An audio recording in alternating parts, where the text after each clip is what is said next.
Today we're going to talk about the characteristics of a successful port engineer. So approximately 2 years ago, the senior port engineers, Jim Todd, Ken Jacobs, Doug Briscoe, Dan Conti, myself, Jack Good from our previous sub, Khaki, we got together and we identified the characteristics of a successful port engineer. There's 14 characteristics. We have a handout that identifies those characteristics, and we're going to go through that today with the goal that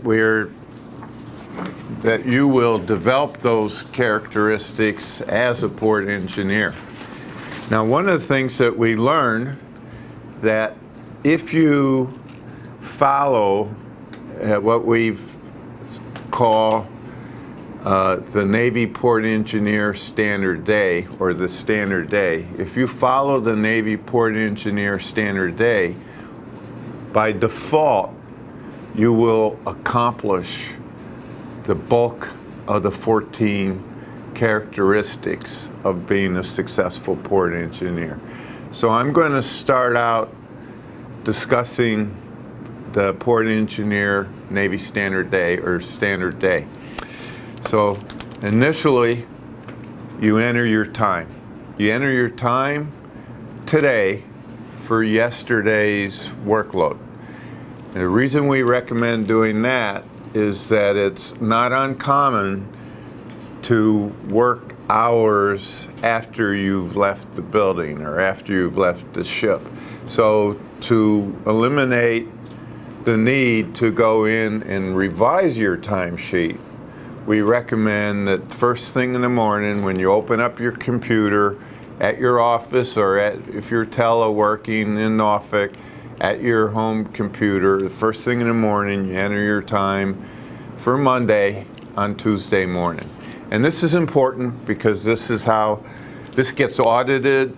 The time has to be accurate, and it allows upper management to see how much time you're spending on the ship, how much time you're behind the computer, how to adjust your workload, and have your requirements match the time available. So it's also a contractual legal requirement. So it's an important part of doing business.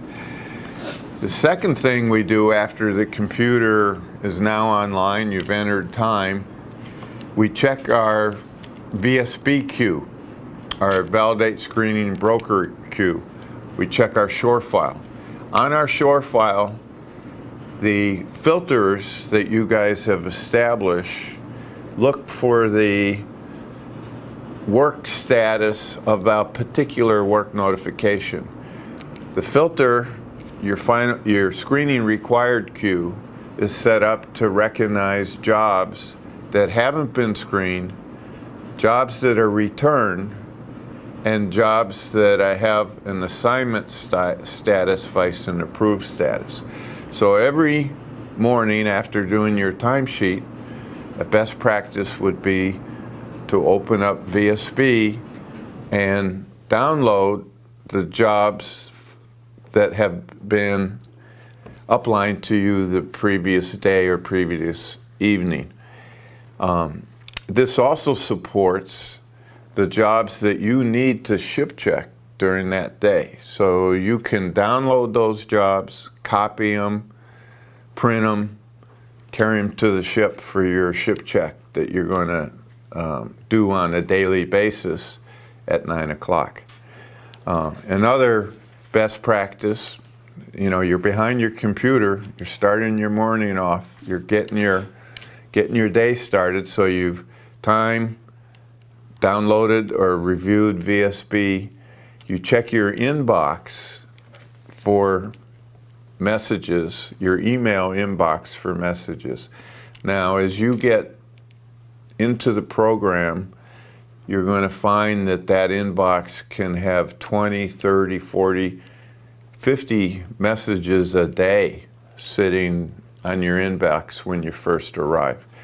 And this is one of the areas that can take you off path very easily, you can find yourself sitting in the email inbox and concentrating on the emails and responding to the emails and losing your time in the morning to get out to the ship. So one of the things I recommend is sort of a speed read of your inbox from. Who's it from? What's the subject? Just a quick speed read. And generally speaking, look at the emails, open the emails that are from your CO, maybe your department head, SMO. Open up the email that's from the local senior port engineer or TDO. If it's from many other sources in the Navy and the technical community, those could wait until after you get back to your office later in the day. But there may be an email from the type desk officer or the local senior port engineer, CO of the ship, that you need to be aware of because you're going to the ship and you want to be able to respond to the captain when you're down there, or you want to be, the TDO is asking you to look at a piece of equipment that was CASREP that evening, or look at a space that had a fire that evening, or electrical fire. So yes, you review your inbox, but you have the concept that this review is limited because you want to get to the ship by 9 o'clock. I failed to mention that the port engineer's typical workday starts at 7. So from 7 to 8:45, 7 to 8:30, you're managing your VSB screening required queue, and you're managing the important inbox messages that you received. 8:30, around 8:30, you're leaving towards the ship. Maybe if you're teleworking, maybe you're driving from home to the ship, to the pier, or in the better circumstances, you're driving from your office within the regional maintenance center, or from your shipyard office, you're driving down to the pier with the goal to be on the ship by 9 o'clock. And it's best to establish a habit of about the same times, because you're going to find that the ship starts to expect to see you. You know, you establish a habit both for yourself to be there around 9 o'clock, and the ship starts to expect you to see you at 9 o'clock, and they start organizing their requests or questions or their ship checks to support your time scale. I do recommend the morning, because we've learned from experience that the ship following lunch starts to have home projects, training issues, force protection, dental appointments, medical appointments. So if you have established a practice of going to the ship in the afternoon, you find very quickly that there's few people aboard, and that becomes an issue because you need the ship to operate the equipment to demonstrate the problem that they've identified on the work notification. So we do recommend going to the ship around 9, or being aboard the ship around 9 o'clock. Now, when you go to the ship, the primary purpose of going to the ship is to validate the work notification. The primary directive, go look, go look, go look, go look, go look. So that's the primary purpose of going to the ship. But because you're on the ship, there are important ship's force members that you want to communicate with and take advantage of seeing them face to face, having face-to-face conversations, not just texting or not just emailing, have face-to-face conversations. So I'm going to describe a practice that I developed for the DDGs. We're engineers.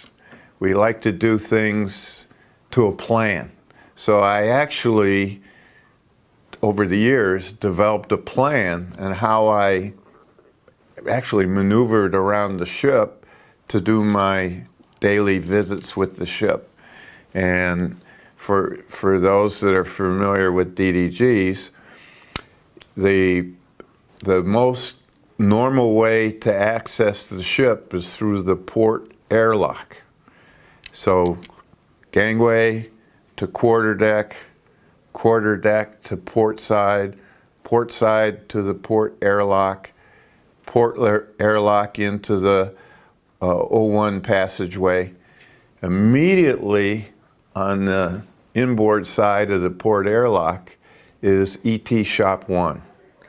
ET Shop 1 is where the EMO sits. In most ships, the EMO is the SMO. So at 9 o'clock, almost every workday, I'm knocking on the ET Shop 1 and I'm having a conversation with the SMO. The SMO very quickly knew that that was my path, and he saved that 10 minutes, 15 minutes at 9 o'clock to see me first thing in the morning. Why? Because he wanted to know what I was going to be doing, and he had notes or questions from the CO, the Chang, the ops boss, the first lieutenant. Hey, ask Mike to come see me. Ask Mike to look at this problem on such and such work notification, such and such JSN. So immediately, right from the get-go, I was having a conversation with the SMO, and we kicked the working day off. Following that conversation, worked my way forward, and I walked past 2 doors forward is the ship's office. Now, in the old days, we did everything with paper, so I was making copies of my work notifications that I had edited. And I would take that edited copy and I would shove it into the mailbox in the ship's office. You certainly could do that today, but most likely today you're going to be passing emails back and forth. That's the norm of doing business.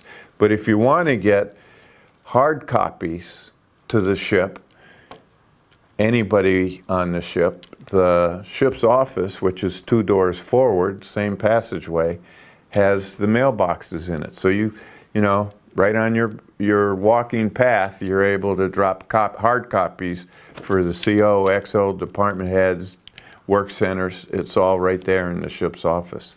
You continue forward another 20 feet, make a inboard turn, and you come to CES, Combat Systems Maintenance Central, CSMC, Combat Systems Maintenance Central. That is where the CSO and the STO sit. Remember, we've discussed the System Test Officer is the LDO, Warrant Officer, maintenance professional that supports the Combat Systems Officer. So immediately, still, you haven't walked more than 50 feet, and you've seen the SMO, you've delivered mail, and now you're talking to the CSO, and you're having the discussions on Combat Systems 2 kilos that have problems. You're getting feedback from him on issues, concerns that he has. He, in this case, is actually 2 people, CSO or STO. Talking to one is the same as talking to the other, so you don't have to track them both down. Seeing either one is sufficient. And you're looking at the 8 o'clocks. And if you remember, we spoke about the 8 o'clocks. The 8 o'clocks are the department head's report that lists all the current CAS reps, DFSs, technical standing orders, hot jobs, areas of concerns. That's either on a printed piece of paper hanging in the space, or it's on the LAN, and they would have a computer in the space that you can access that LAN. Or they could print the 8 o'clocks off the LAN and give you a copy of the 8 o'clocks. Do be careful though if the 8 o'clocks is discussing schedule, because schedule is classified. So one way or another, you'd have to delete any discussions of the schedule on a hard copy basis. Anything you're carrying on and off the ship should be unclassified in nature. So you've seen so now timesheet, VSB, screening queue, important emails, starting your ship check or conversation with the SMO, delivering of mail, conversation with CSO, stow, continue over another 5 feet, down the starboard ladder, back 60 feet, you're at the log room. Now you're speaking with the Chang and MPA, and you're basically accomplishing the same requirement that you did with the CSO. You're providing feedback on issues that Chang has. You have work notifications that require the equipment to be operated, so you're interfacing with the Chang/MPA to ask them to operate the equipment or give you a time frame when that piece of equipment could be operated, or a time frame that space could be open. Remember, some spaces require gas-free certificate. Uptakes, for example, can require gas-free certificates. So you may need to get into that space, but you can't get in there today. You got to get him to have his gas-free engineer, who's usually the DCA, gas-free the space, have it open, have it ventilated, and tomorrow you get into space to do the ship check. But that all takes the coordination with the Chang and MPA. Now at this point, you've accomplished sort of a primary best practice of establishing communications with 2 of the department heads and the SMO that are very important for you as an HM&E port engineer to do business. So now you're actually doing the physical ship checks. You have a petty officer assigned to go down and light off the HPAC, and you're going down into MER1 to watch the number 1 HPAC operate. So you're doing the ship check, the go look for the purpose of validating the 2 kilo, the work notification, and editing block 35. That will take you through, and generally that will take you through the rest of the morning. So it's most normal now, once you've finished your ship checks, 2, 3, 5, 6, 7 work notifications, once you've completed those ship checks, made notes that are going to allow you to go back to the office and edit block 35, right? It's 11:30, it's lunchtime, and you're getting ready to leave the ship to go back to the office. Critically important, before you leave the ship, and it's approaching lunchtime, it's very simple to find the CO in his cabin and have a conversation with the CO on any critical issues that he's concerned about. And he may ask you what's the results of your ship checks. You may have a question from the type desk officer about a CAS rep that he has. You can exchange information for the purpose of supporting the type desk. So you have the conversation with the CO.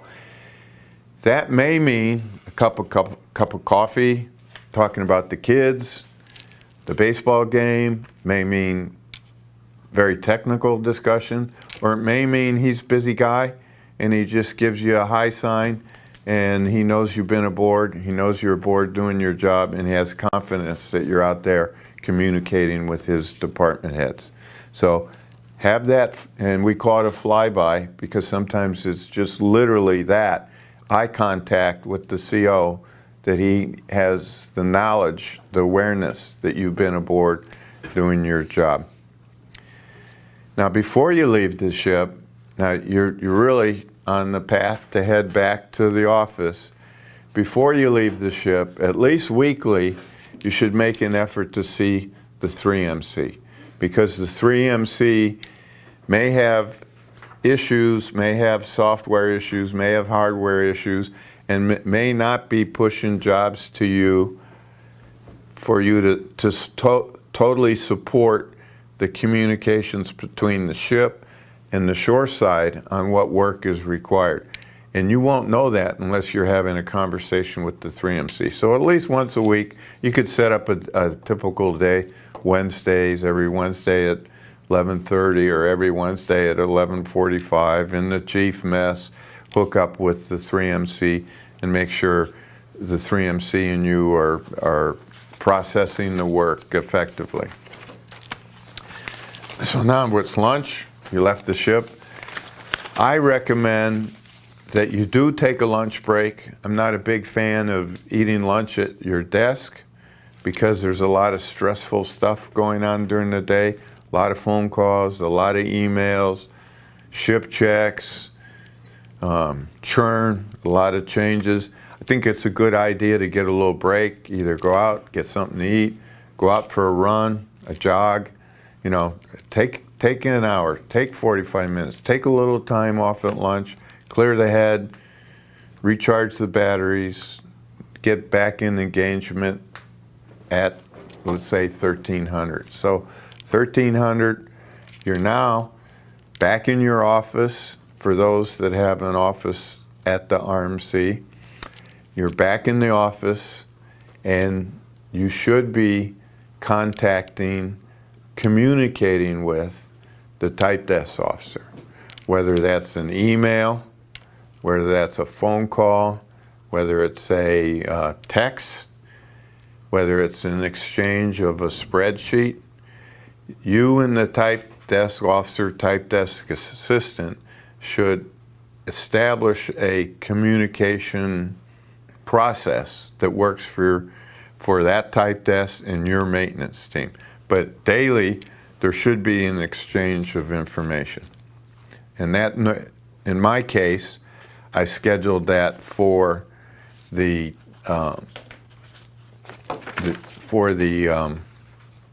time frame right after lunch. Once you've completed the conversation with the type desk officer, now you go back into your VSB software and you start to edit, revise, screen the work notifications that you ship checked that day. You want a personal goal to keep the number of work notifications in your inbox into the 10, 12, 20 range so that it's one screenshot in the VSB screen, so that if there's a CAS rep that's been loaded or if there's a 2 kilo that's been loaded that you're waiting on, you see it because you could look at one simple screenshot and see the outstanding jobs that require screening. If you develop the habit of batching by continuous screening, and you do this once a week or twice a month or something, your inbox is going to be hundreds of work notifications, and you won't easily identify changes in your work notifications as work is uplined from the ship. It'll be lost in the clutter of 100 JSNs or 200 JSNs. So keep that number 10, 12, 15, 20. Keep moving it, because as we're describing here, this is a best practice that you're accomplishing on a daily fashion. Daily meaning work day. We're not expecting this on Saturday and Sunday. So you've now updated updated or screened your work notifications. Hopefully you've cleaned your inbox out or close to clean your inbox out. It's never as easy to do as it is to say, because some of these jobs take a little take conversations with the subject matter experts at Code 200, or calling the ISEA, the in-service engineering agent. So some jobs take research. So, a job may take a week, 2 weeks, a month to really come up with an effective plan. But most jobs, after you do your ship check, you'll have sufficient information to screen right then and there. So keep that inbox a limited number of jobs. So you've to repeat: timesheet, VSB, new VSB jobs, important emails, ship check, communications with the maintenance team, communications with the CO, eye-to-eye contact with the CO, feedback to the type desk officer. In the perfect world, you're sitting next to your project manager, so you're exchanging with your project manager back when you return to the office. You're exchanging with him what you learned while you were on the ship. He's communicating to you what new issues that he may have, or that you're approaching a milestone towards the buildup of your work package. So in the best worlds, you're sitting with him. If you're teleworking and you're not sitting with him, the requirement to talk to the type desk officer daily should also equal the requirement to talk to your project manager daily. Hopefully that's an unusual circumstance, not to be co-located with your PM. Does occur, but in the best world, you two are sharing a cubicle and you're communicating all the time. Now, you've communicated with the type desk officer, you've gone into VSB for the second time, where you're actually screening the job, and you finished your VSB heavy lift, the go look, go look, go look, go look, go look, and now you're answering your emails. Remember, you had 20, 30, 40, 50 emails, maybe 10 or 12 of them you answered right away, but there's 30 still in your inbox, plus you received more while you were on the ship. So now you have, from maybe 2 o'clock to 3:30, you have an hour and a half to do sort of the administrative stuff and answering your email. Once your email's answered, there is some long-term projects that you can, or products that you can take on while you're sitting at your desk before you call it a day. You can be working on business case analysis, where you've identified a shortfall in funds to support the required work. You could be working on your MMBP, your Maintenance Modernization Business Plan, that supports next year's budget. This is a evolution that starts in March every year and takes multiple weeks before it finally is hardened in concrete as your budget for next year around the June, July time frame. So it starts in March, a lot of exchange of emails, gets firmed up in June, July. This is also an opportunity where you could go in to our training program and work on your core knowledge topics and do the reviews in the GIFM and the online reviews in the Port Engineer homepage, the PowerPoints in the Port Engineer homepage that allows you to take the very short test, the open book test on that knowledge area, complete the test, submit it to Anita Abedini. She updates your report card, and of course the local senior port engineer and your supervisors are reviewing your report card with the goal that in a 2-year cycle, close to the fleet response plan gets adjusted periodically. Now it's 3 years, but it had been 2 years. But the goal is in 2 years is to complete all your core knowledge areas and all your core evolutions and be certified as a level 3 port engineer. When you finish your indoctrination training, which we're doing now, you go from a level 1 port engineer. When you're hired, you're a level 1 port engineer. When you finish your indoctrination training, you are certified as a level 2 port engineer, and then you have a 2-year time frame to self-study and at your pace to reach the goal of level 3. To make that go effectively, you should do at least one knowledge area every week. If you do at least that, you will hit the goal of finishing on time. I think there's a total of 80-some knowledge areas. So obviously over 2 years you'll reach the goal. But there's some weeks that are slower than others, so you need to ensure that you at least do one a week. And finally, at the end of the day, you make a to-do list for what you want to accomplish tomorrow. And that's so 3:30, you're calling it a day. So that's the Navy Standard Day.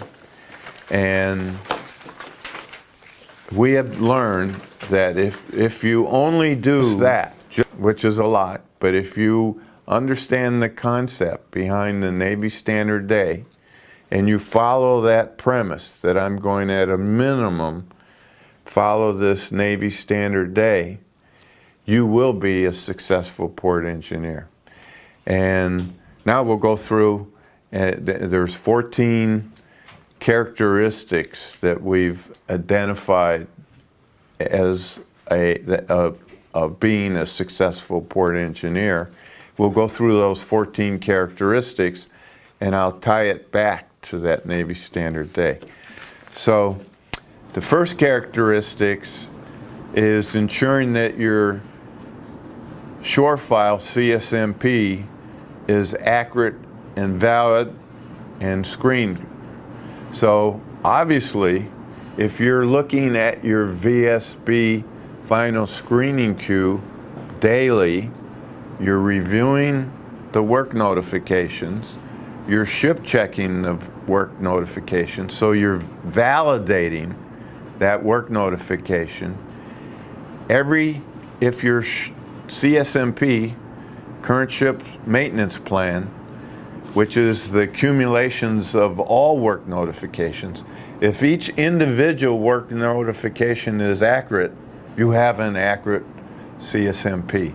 So the objective of going to the ship daily and validating those work notifications results in an accurate work notification. An accurate work notification, or valid, they like to use the term, a valid work notification results in a valid, accurate CSMP.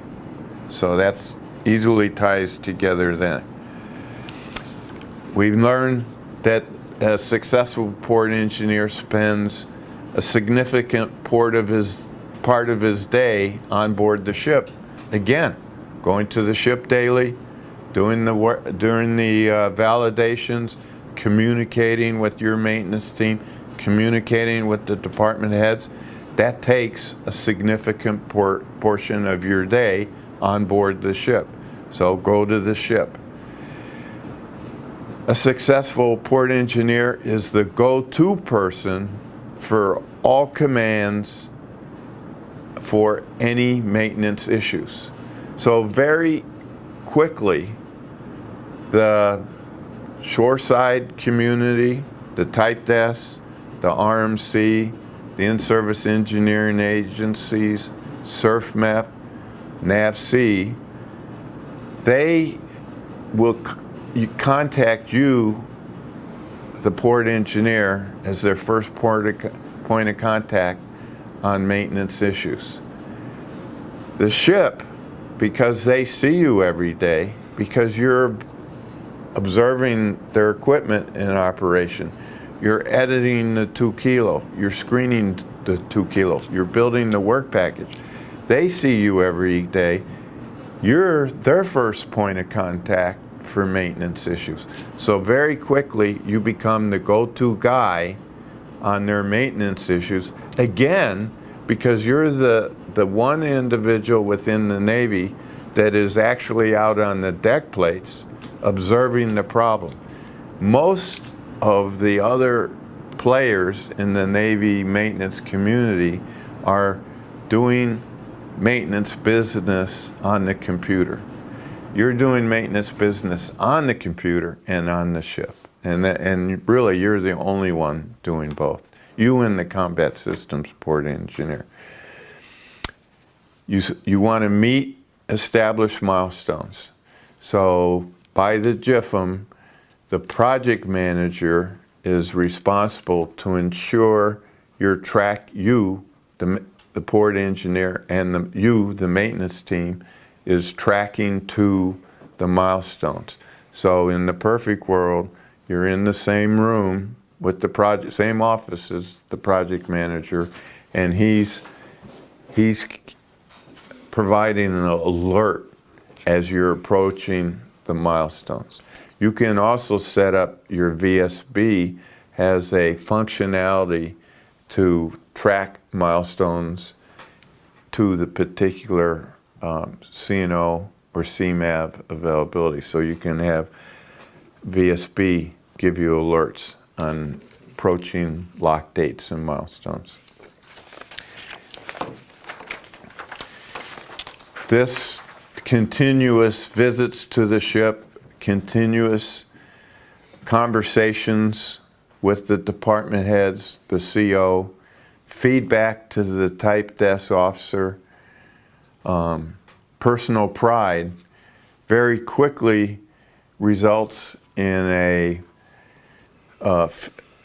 establishing an ownership relationship with that ship. It's very quickly that the ship recognizes that you're representing the type commander, who is the owner of the ship, and that you take personal ownership of that ship, ensuring that it's going to sail on time, ensuring that it's safe to sail, ensuring that all mission areas are full. So ownership, again, comes with daily visits and conversations with type desk officer and ship's crew. With the ownership and with the communications we establish a trust. So the better successful port engineers have established a trust relationship with the ship's commanding officer and crew. All a function of communication, all a function of advocating for the ship, passing feedback between the type commander and the ship. Maintains frequent contact with the assigned ship commanding officer. You can't be any more frequent than seeing the CO every day. So see that CO every day. That establishes trust between you and the CO. An effective communicator. Don't fall into the trap of recognizing that when you have a communication with the chief engineer or communication with the CO, there may be a little stress or strain in the communication because he wants something done now, or he wants all done when he needs 5 done. yes, you're going to have that stress. There is going to be, in a sense, a slight adversary conversation occasionally, but that is how you become a effective communicator, and the ship is aware of the issues and the whys behind the statement, we can't do all, because the availability is 8 weeks. We can't do 100 countermeasure washdown hangars in 8 weeks. We can only do 40 or 50 or whatever the number is. So be an effective communicator. Don't just send the email and say, no, we can't do 100. Say no, but explain why no. And also explain the options. Maybe 100 need to be done, and they need to be done now because the countermeasure washdown piping is rattling and sagging, and you're afraid it's going to fall off the superstructure and be laying on the weather deck. Well, what's the options? You need to try to get a schedule change. You need to go back to the type desk officer, ask for more schedule, or with the BCA, ask for more schedule. So be an effective communicator. Be the most knowledgeable person about the material condition of the ship. Again, the daily visits, the daily communications, the daily review of VSB very quickly. I mean, you'll be shocked how quickly you will be the most knowledgeable person on the waterfront on that ship. Literally in months, you'll be the most knowledgeable person. That crew is turning over all the time. The type desk officers are turning over all the time. The squadron's turning over all the time. So that very little continuity. You become the continuity for the ship, the machinery history. Coach the ship on the Navy maintenance practices. Don't just put them on report, or don't just say that, you know, you guys are all screwed up, or lose your temper, or have an emotional argument. If it's obvious that they're making the same error over and over again, they need some coaching. You pull part of the GIFM out. Make a copy of one of our PowerPoints from our training, this introduction training. Put it up on the bulkhead during your monthly PB4M meeting. So coach them up. Help them learn the process.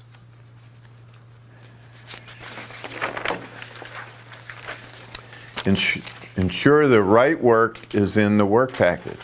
So when you're validating work on board the ship, often you'll get statements that the fan room in such and such space is corroded, or needs to be repainted, needs industrial support because you have interferences. There will be fan rooms that require depot shipyard work. But you can evaluate that because why? You ship checked, you saw it. You saw that corrosion is significant. It's loss of paint. It's holes in the bulkhead. But on the other hand, you'll see the same 2 kilo written for a space that the paint is old. It's not missing.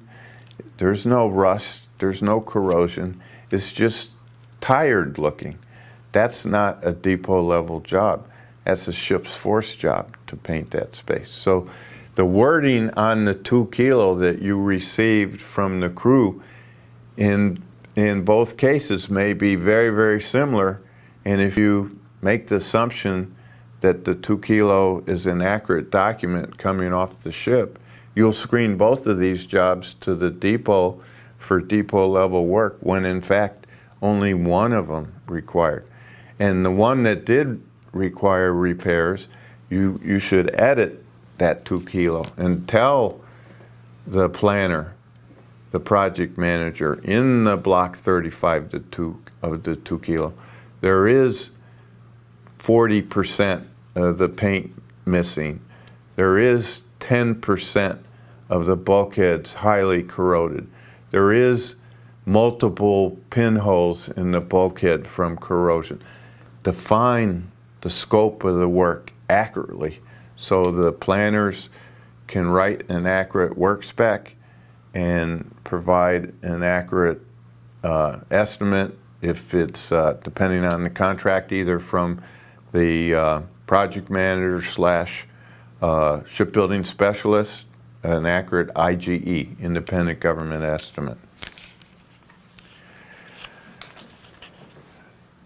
Additionally, provides a complete and factual, accurate business case analysis and risk assessment for unfunded work.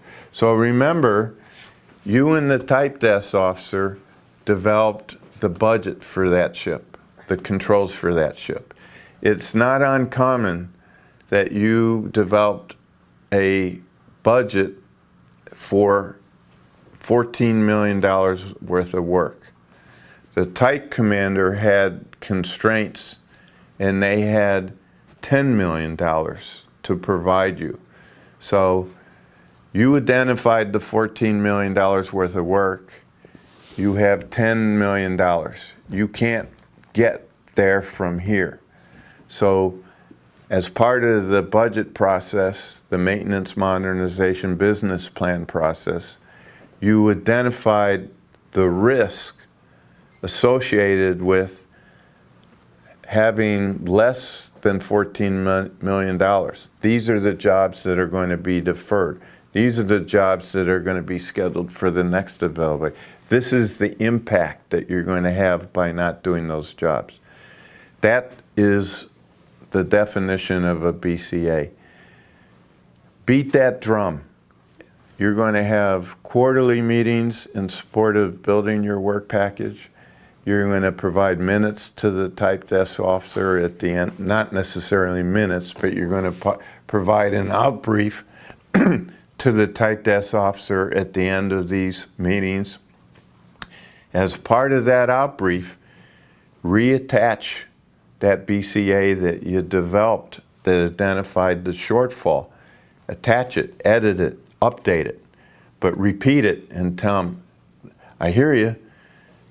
And here's how we're progressing, and we've got this work package and we're progressing as in accordance with the milestones. However, we still have the same issue that we had 6 months ago or 4 months ago or a year ago. We still have $14 million worth of work and my budget is still $10 million. There's still this large number of jobs here that are going to be deferred. Keep that drumbeat every quarter, and it's not uncommon that the type commander takes that aboard and he finds money and he pumps up your package. Now also be aware that as the package gets expensive, the schedule gets longer. And it's critical in 2017, 2018, the Navy's focused very heavily on meeting schedule. So sometimes, yes, you could get the money, but if you get that money, you need more schedule, and you can't get the schedule. So, you got to balance the work, the money, and the schedule. They all go hand in hand. They're all linked together at the hip. And again, you can address that in your BCA. You could tell them, I need 14, but also, if you do give me 14, instead of 12 weeks availability, I'm going to need a 16-week availability. So spell that out in the executive summary of the BCA that, yes, if you do give me the money, be aware that I'm going to need more time too, because scale work up goes in cost and goes in schedule.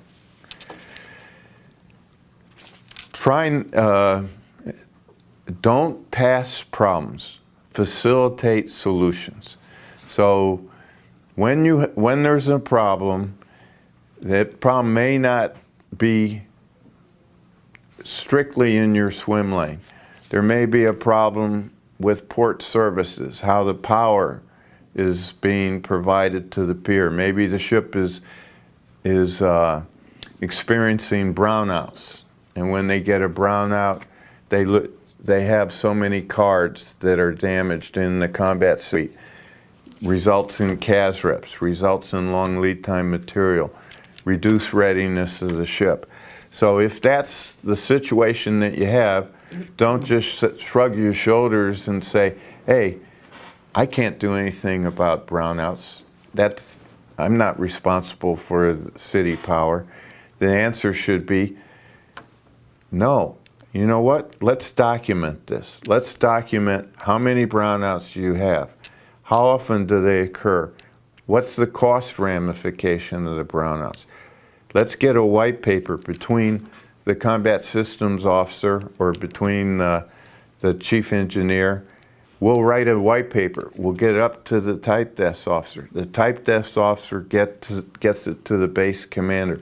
Maybe we need to get an auxiliary generator on the end of the pier, so when they see fluctuating frequencies or high demand, they can jump up an auxiliary generator. So there usually are solutions to the problem, and it may not be your direct responsibility, but you should be the guy that's thinking outside of the box and is willing to take that problem on, generate a white paper, get it to the right people. With the right support, the type desk officer, very senior admiral, he could get other admirals engaged and come up with solutions. So don't facilitate the solution. Don't just pass the problem on. And finally, like the CO of the ship, you should be available 24/7. Now, what do I mean by 24/7? I mean that you should pass your telephone number to the ship, pass your email to the ship, pass your email telephone number to the maintenance team, to the type commander staff. When you get a phone call, answer it. If it's inopportune time, let it go on to your voicemail and get back to them when the wedding's over, whatever. But get back to follow up on it, because it can be something very serious. It could be a fire, it could be a grounding, it could be someone being hurt. So if it's a call after hours, it's usually important.